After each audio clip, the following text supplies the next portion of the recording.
Hello. Welcome all to this webinar about the government late payment consultation. I hope everybody logged in. We have two speakers today, Louise Graham, the Chief Operating Officer of the Institute of Financial Operation and Leadership, and our special guest, we're really happy to have you, Emma Jones, who's the recently appointed Small Business Commissioner. So we're going to start straight away. Ladies, can you introduce yourself, please? Of course, I'll go first. Thank you. My name's Louise Graham, and I'm the Chief Operating Officer of IFOL. Prior to this role, I was an interim and a consultant working in finance operations for many years. I've worked for lots of big companies, Santander, Costa Coffee, to mention a couple, and also a little bit of public sector for FCDO services, which is part of the British Foreign Office. So I've been on the other side of finance operations, managing large teams. Delighted to have Emma here today. Thank you. I'll hand over to Emma. Lovely segue. Thanks, Louise. And Audrey, I have to say, I love how you pronounce the title Small Business Commissioner. So loving your version of that. It's quite beautiful and exotic. So thank you. But thanks so much for inviting me. My name's Emma Jones. I am 8 weeks into the role of being Small Business Commissioner. Previous to taking on this role, my history was small business. So starting and running my own small businesses, the last business being Enterprise Nation, which may be known to some of you tuned in today, which is a business still going strong that supports people start and grow their own small business. So kind of small business has been my life for sort of 20 plus years. And I know we'll kind of talk about it today in terms of the late payment consultation. But yes, I'm feeling very honoured to be in this position at this particular time when small businesses need to get some money flowing. So lovely to be here. And thanks again, Louise, for the opportunity to talk about it. Thank you for joining us. Okay, I'll share the agenda and let Audrey talk you through it. Yeah, so I'm going to be the timekeeper today because we only have a short 30 minutes. So Emma is going to outline the details of the consultation to explain what it is. So around this proposed legislation. Then we're going to have a Q&A. I'm going to ask some questions to Emma, but feel free in the chat to ask whatever questions you have, and I'll pick the best one and the most relevant one within our time frame. So we'll try to get as much as possible done in that time. And then Louise is gonna give 5 tips of IFOL tips for SMEs getting paid on time. And then we're gonna have like final thoughts and some information I will put on the chat. So don't hesitate to ask questions in the chat, and I will look at them while we are doing the Q&A with Emma. So this is a new proposed legislation, Emma. So we have 5.5 million of small businesses in the UK. So that's a lot. And the late payment costs a lot to the UK economy. So 11 billion a year, 38 businesses a day are shutting down. And in 2024, SMEs were owned an average of 21,400 in late payments. So it's a very important issue. Can you give us an overview of the consultation of this late payment legislation, please? Absolutely. And thanks again, Audrey. And of course, the consultation is very much focused on trying to address those statistics that you just shared. So a tiny bit of background actually on the office itself. So the Office of the Small Business Commissioner was set up in 2017. And so has been working for coming up to kind of 8 years on how do we sort this issue of late payment in the UK. And one of the things that I have realised since coming into role is there's many layers. It's a very complex issue that sadly, and this kind of goes against my usual approach to business, you can't just have one solution and fix it. I'd love it to be a single solution, but we're kind of looking at lots of areas of activity in terms of what we're currently working on in the office, and the proposed consultation is part of that.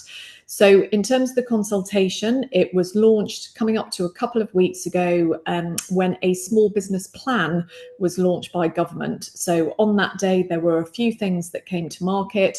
The small business plan, which is a document that shows government's commitment and kind of roadmap for small businesses. It includes lots of different things covering the high street, access to finance, SME procurement. So the plan came out. We issued the research that Audrey, you've just kind of cantered through in terms of what is the size of the issue when it comes to late payment. And then we issued the consultation. So very briefly, the consultation, which is open for 12 weeks, closes on the 23rd of October, is asking for responses from sector bodies such as Louise's, but also from individual small business owners who we would love to respond. You don't have to respond to all of the questions in it. You can pick and choose the areas to which you would like to respond. But what it's asking for is feedback on proposed measures that, let's just say, would get slightly tougher on late payment.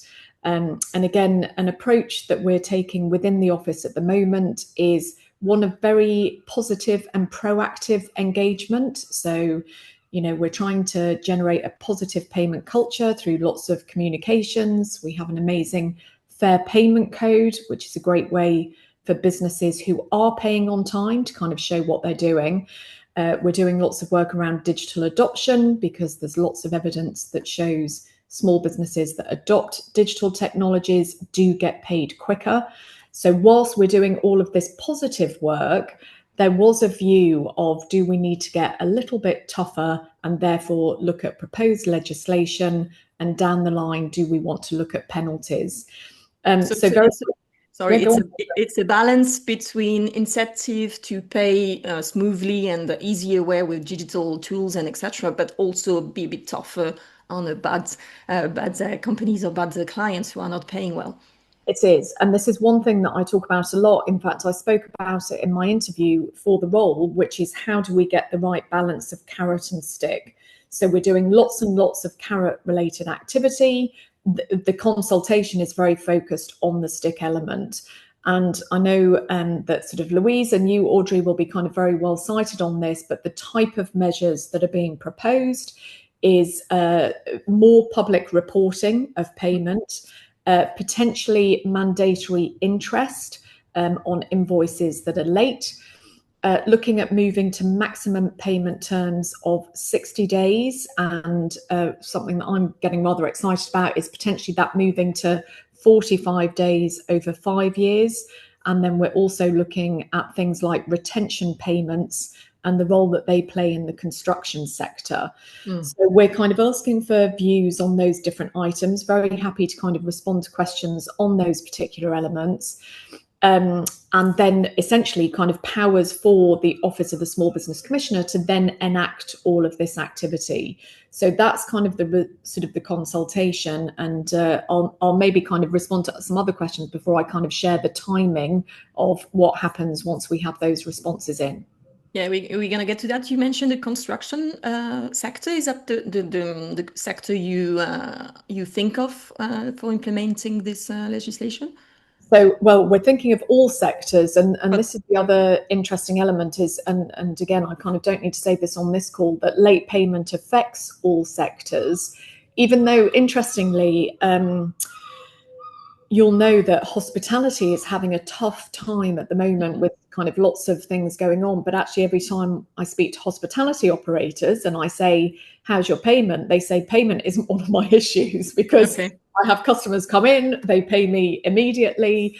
But if you look at other sectors, retail, when you take things down the supply chain, construction, again, is a very complex sector. It has very long supply chains. In fact, I was on a call yesterday with the group CFO of a very large house builder. And one thing I should say is in all of the calls I've had with large companies since coming into role, the one thing that's becoming very clear is these businesses don't intend to pay their suppliers late. And this is what came from the call yesterday with this group CFO who said, I want to pay my suppliers on time. Healthy suppliers is healthy business for me. I can't build my homes if I don't have suppliers who are being paid on time. So many cases, it's not intent to pay late. There is something happening in the system, whether it be systems, processes, and in this particular case, there'd been an acquisition, there are multiple thousands of invoices that have to be paid every month. And so you've got to get incredibly efficient systems that can kind of make that work. So sorry, Emma, just talking about sector, Gary is asking if the consultation also include the public sector, such as the NHS and local government, because we spoke so far just on private sector, but is that including the public one? Great question, Gary. So there is actually another consultation out at the moment from Cabinet Office on this very point, looking in particular at NHS and local authorities. But rest assured, in fact, I'm meeting them again next week. We're working very closely with Cabinet Office colleagues in the SME policy and payment team to essentially make sure that we're all aligned. And so, sort of timings for the private sector are equally applicable when it comes to public sector. So yes, we're working closely with Cabinet Office, who kind of own the remit when it comes to public authorities. Okay. But Audrey, just to finish off on the construction sector, this point about retention payments is just something that we've had lots of representations on, and therefore that's why it's in the consultation, and we would welcome views on that. Okay. To come back to the consultation in itself, who championed it? Who was originally pushing for it?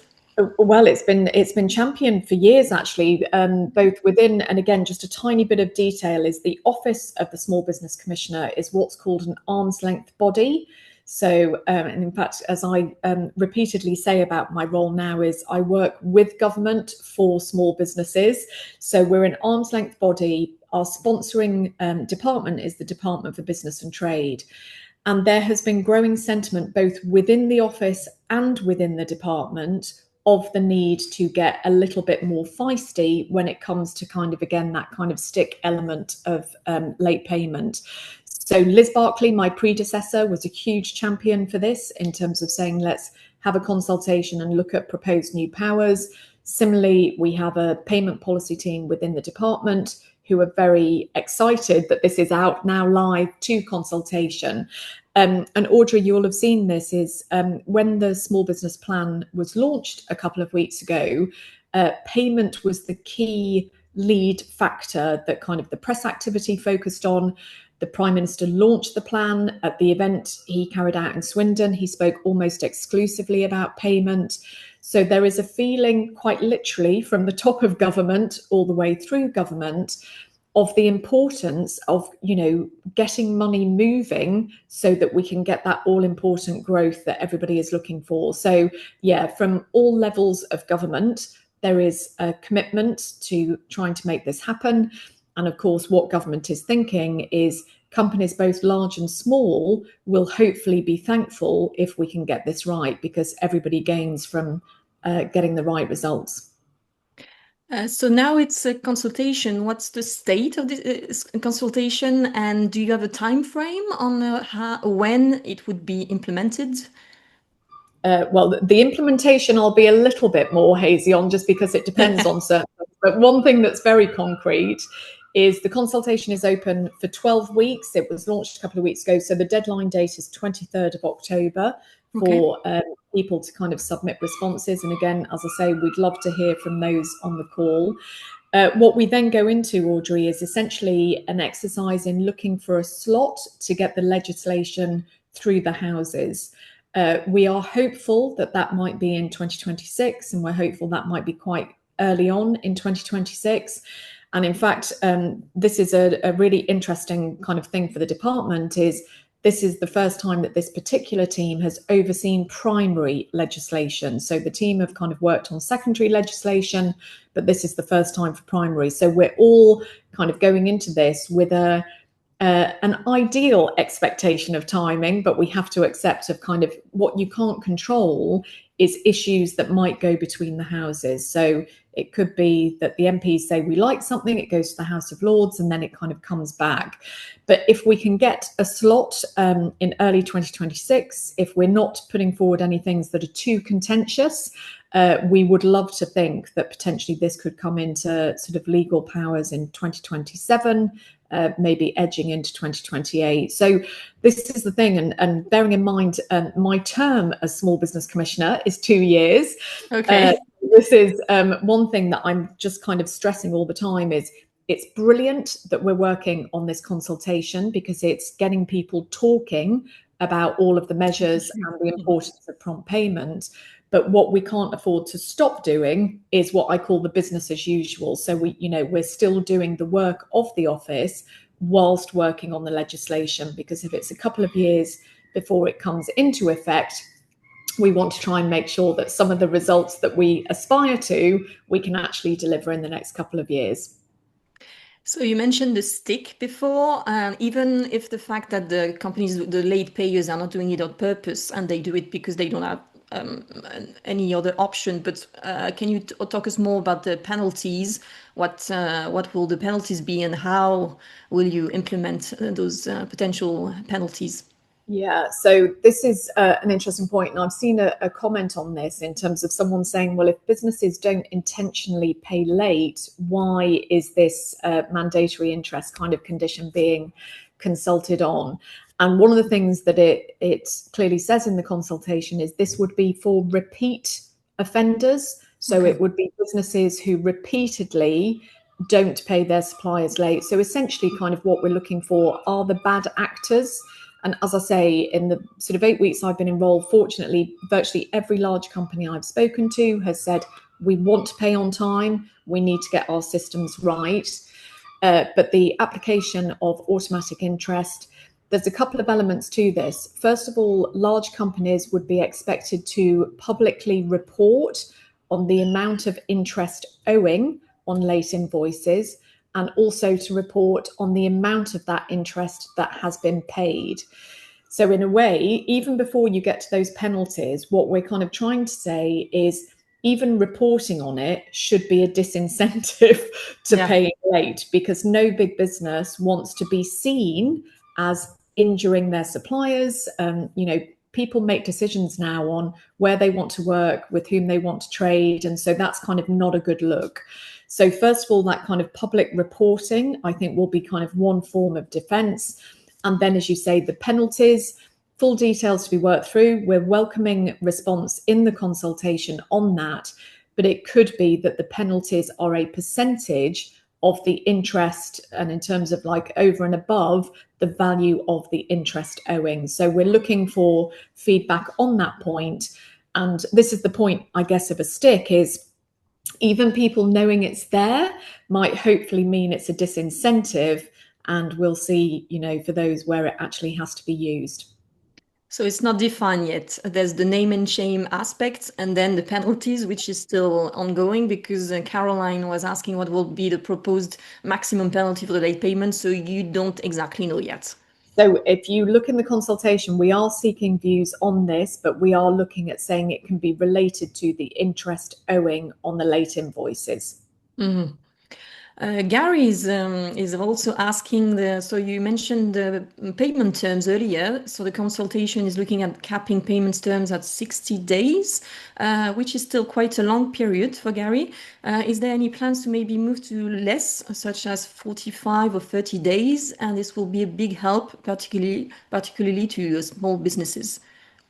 Absolutely. And Gary, I should say that if you look at our work through the Fair Payment Code, which I mentioned earlier is the route through which we celebrate good payers, there's 3 levels to being on the Fair Payment Code: bronze, silver, gold. Gold is where businesses, so those businesses who've got a gold awardee of the Fair Payment Code, they are paying 95% of their invoices within 30 days. So we believe that that is the ultimate vision. That's the ultimate in best practice, where you're paying most of your invoices in 30 days. The 60-day maximum payment term is acceptance of, I go back to kind of the reality of certain sectors and the length of their supply chains. And so what we have to be cognizant of, and again, this is why the consultation is open, is certain sectors need to feed back to us on the viability of that. From one point in the supply chain, getting right down to the end, can they literally do that in a 60-day term? But yes, as I mentioned earlier, the consultation does refer to that we're looking at maximum payment terms of 60, but can we get that to 45 days over the next 5 years? So there is an intent to get that down. But as I say, do have a look at the Fair Payment Code, because that absolutely celebrates those who are on 95% paying at 30-day payment terms.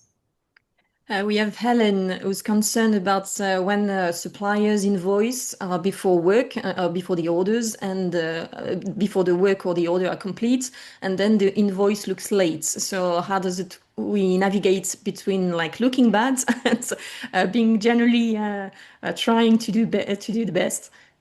Sorry, Audrey, is that as in Helen was saying that we have issues where suppliers invoice are before the work or the orders are complete, and then the invoice looks late. I'm happy to take that one if you'd like, Emma, from a practical point of view. So my view would be, if you're in an accounts payable department, your supplier invoices you and they haven't supplied the goods or services, you return the invoice. It's not fair that the clock starts ticking if goods and services haven't been provided. So in any department, I've got a thumbs up there from somebody, in any department I've ever managed or worked for, you'd return the invoice. You'd say, no, that's not on. And most ERP systems won't actually want you to invoice until the goods or services have been received. So I would say, especially when there's going to be more transparency and penalties, your AP departments need to be all over making sure that invoices aren't sent in early. It's just not appropriate. That would be my answer. Sorry, Emma, I just thought I might answer from a practical point of view there. No, absolutely. And in fact, Audrey, forgive me, because I hadn't quite understood the question, but it's lots of the conversations we have with businesses with whom we're engaged is the clock starts on the date that the invoice comes in. So if that is not feeling realistic, that's kind of how we sort of look at the payment terms.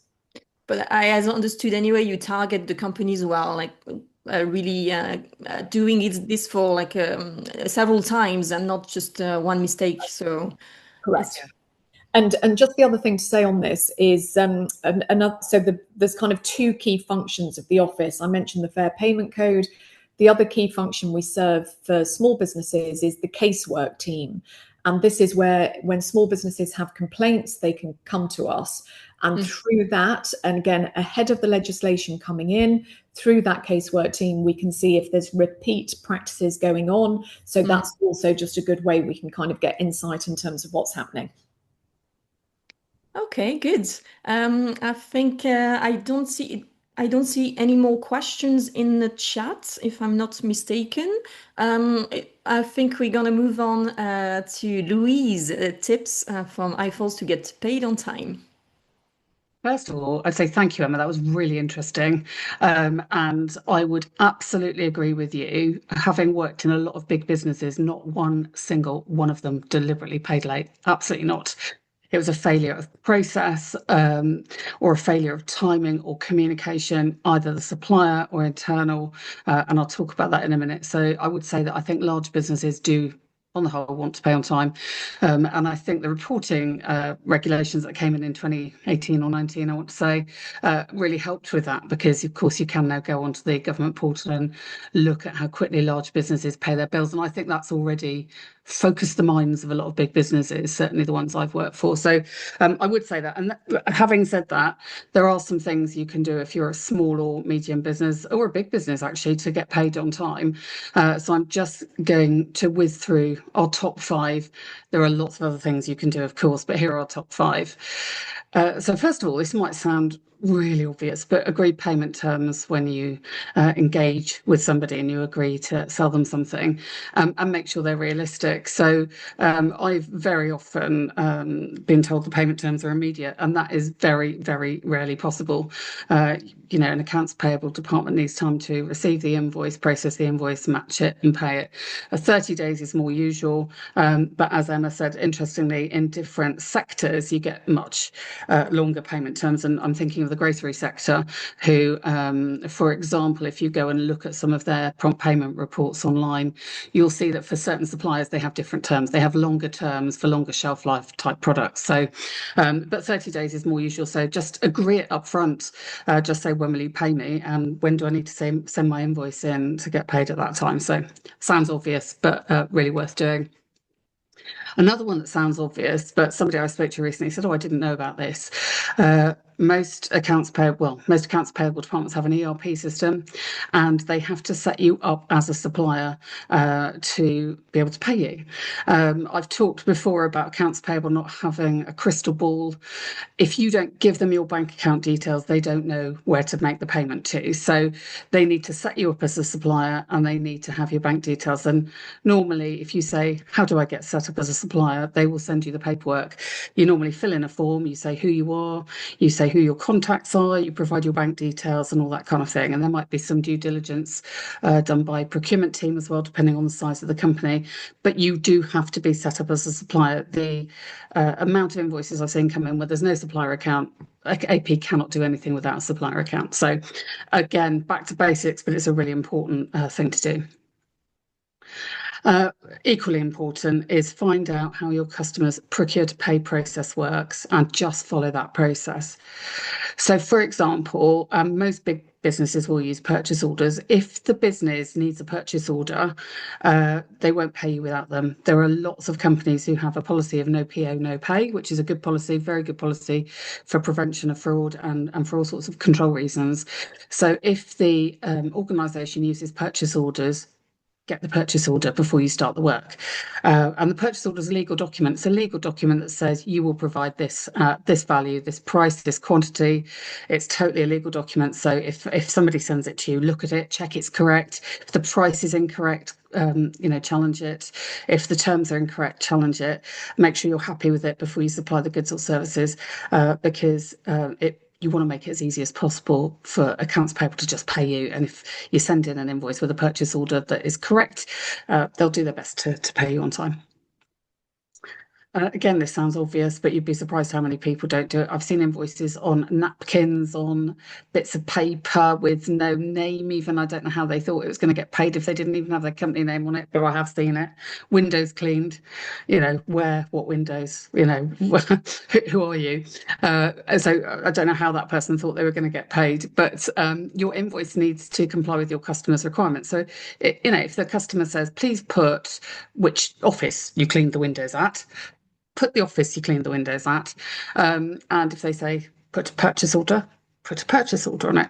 And then some people don't know this, but there are certain legal requirements for an invoice to be an invoice. It has to have a unique number. It has to have the details of the company supplying it, and all sorts of things. And we'll put that in the chat at the end, so you can go to the government website and look at the requirements of an invoice. And then it sounds really obvious, but send it promptly and send it to the right place. Accounts payable can't pay something they haven't got. And again, you'd be very surprised at how many times accounts payable get called saying, "Why haven't you paid me?" And the answer is, "Never seen your invoice, never heard of you, haven't got a supplier account." And the invoice is sitting on someone's desk in the business. So really important to make sure your invoice does comply. It's a legal invoice, and send it properly and promptly, and send it to the right people who can pay you. And then fifthly, and really importantly, I'm very fond of accounts payable teams. I've managed a lot of them and worked with a lot of them. They're almost always very lovely people, and build a relationship with them. So it's fine to ring up, or some AP teams won't take calls. They just accept emails, and that's fine, or email them, whatever they say. And say, "Hello, have you got my invoice? Is it okay? Is there anything wrong with it? Is it going to be processed? Do you know my terms? Are there any queries?" And if you do that really well before you're expecting to get paid, it won't be a surprise on the payment date. If there's a query, you can resolve it before it's even due or overdue, and you've got a much better chance of being paid on time if you do all those things. And accounts payable are almost always very pleased to be asked for their help and very pleased to share their process with you. Like I said, it's very often a failure of internal process, external process, communication, or supplier behaviour or internal behaviour that leads to large companies failing to pay to terms. They want to, but if all these things aren't met, then they can't. So those are my top tips. I hope they've been useful. I hope they haven't been too obvious. They are. I think those are the 5 things that you should do if you want to get paid as a small or large business. You do those, and you won't go far wrong. So that's it from me. And as a timekeeper, I have to say we have only a few seconds left. So Emma, if you could tell us, do your final thoughts before you go. First of all, great tips from Louise. So I'd love to have you deliver that for a session as part of our office. So great tips, tips I always used to follow when I was running businesses. So sometimes it's useful to hear that you're kind of doing the right thing. But yeah, final thoughts is thanks again for the opportunity to kind of share what we're up to. And we would love to see your response to the consultation. And final thoughts from me. Emma, so interesting. We'd loved hearing more about that. We absolutely agree that businesses, large and small, should pay to terms, and we're here to help people with advice around that and training around that. So thank you very much for joining us, and we absolutely will take part in that consultation. Thank you very much, everyone. And before we finish, Audrey will copy and paste all of this in the chat so everyone's got access to this if they want it. I just did, so I think we are right on time. It's 31, well so done. Great work. Thank you. Thanks, Emma. very much See for you coming. again. Thank you, Emma. Thank you. Louise. Thanks. Thank you. Bye. Bye-bye. Bye.